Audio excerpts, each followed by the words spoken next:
ಈ ದೇಶದಲ್ಲಿ ಒಂದೇ ಒಂದು ಪ್ರಾಬ್ಲಮ್ ಏನು ಗೊತ್ತಾ, ಶ್ರೀಮಂತ ಶ್ರೀಮಂತನಾಗೇ ಇರ್ತಾನೆ, ಬಡವ ಬಡವನಾಗೇ ಇರ್ತಾನೆ.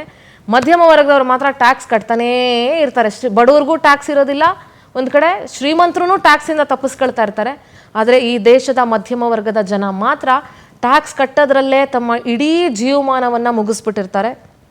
ಆದರೆ ಸರ್ಕಾರಗಳು ಇವತ್ತು ಏನೇ ಹೇಳ್ಬೋದು, ದೇಶಕ್ಕಾಗೋಷ್ಟು. ಆಮೇಲೆ ಎಷ್ಟೋ ಜನ ನಾವು ಕಾಲ್ ಮಾಡಿದಾಗಲೂ ಹೇಳ್ತಾ ಇದ್ರು, ಮೇಡಮ್ ಬಿಡಿ ಮೇಡಮ್, ದೇಶಕ್ಕಾಗಿದ್ದೆ ನಮಗೂ ಆಗುತ್ತೆ, ದೇಶದ ಜೊತೆ ನಿಂತ್ಕೊಳ್ಳೋಣ ಅಂತ.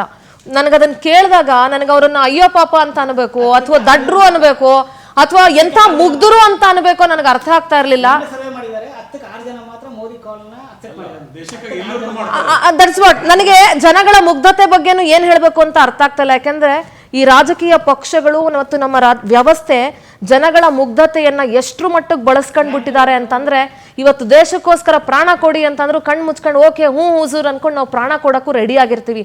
ಅಂಥ ನಮ್ಮ ಮುಗ್ಧತೆ, ಈ ದೇಶದ ಜನರ ಮುಗ್ಧತೆಯನ್ನ ಈ ಸರ್ಕಾರಗಳು ಹಾಳು ಮಾಡ್ಕೊಳ್ತಾ ಇದ್ದಾವೆ ಮತ್ತು ಹಾಳು ಮಾಡಿದಾವೆ ಅನ್ನೋದು ಎಷ್ಟು ಸತ್ಯವೋ, ಮುಂಬರುವ ದಿನಗಳು ಬಹಳ ಕ್ರೂರವಾಗಿರಬಹುದು, ಕಠಿಣವಾಗಿರುತ್ತೆ.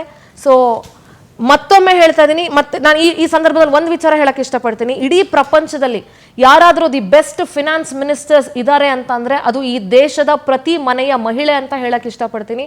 ಸೊ ಮಹಿಳೆಯರಿಗೆ ಈ ಮುಖಾಂತರ ನಾನೊಂದು ಗೌರವ ಸಲ್ಲಿಸ್ತಾ, ಮತ್ತೊಮ್ಮೆ ನಿಮ್ಮ ಫಿನಾನ್ಷಿಯಲ್ ಕಂಡೀಷನ್ಸ್ ಬಗ್ಗೆ ಸ್ವಲ್ಪ ಗಮನ ಕೊಡಿ, ದುಂದುವೆಚ್ಚ ಮಾಡೋದಕ್ಕೆ ಹೋಗಬೇಡಿ, ಇನ್ನೂ ಸ್ವಲ್ಪ ಖರ್ಚನ್ನ ಕಡಿಮೆ ಮಾಡಿಕೊಂಡು ಸರ್ಕಾರಗಳನ್ನ ನಂಬಿ ಬದುಕದೆ ನಿಮ್ಮ ಜೀವನಕ್ಕೆ ಏನೇನು ಬೇಕೋ ಅದನ್ನ ಯೋಚನೆ ಮಾಡಿಕೊಂಡು ನಿಮ್ಮ ಬುದ್ಧಿವಂತಿಕೆಯಿಂದ ನೀವು ಅದನ್ನ ಉಳಿಸ್ಕೊಳ್ಳಿ ಅಂತ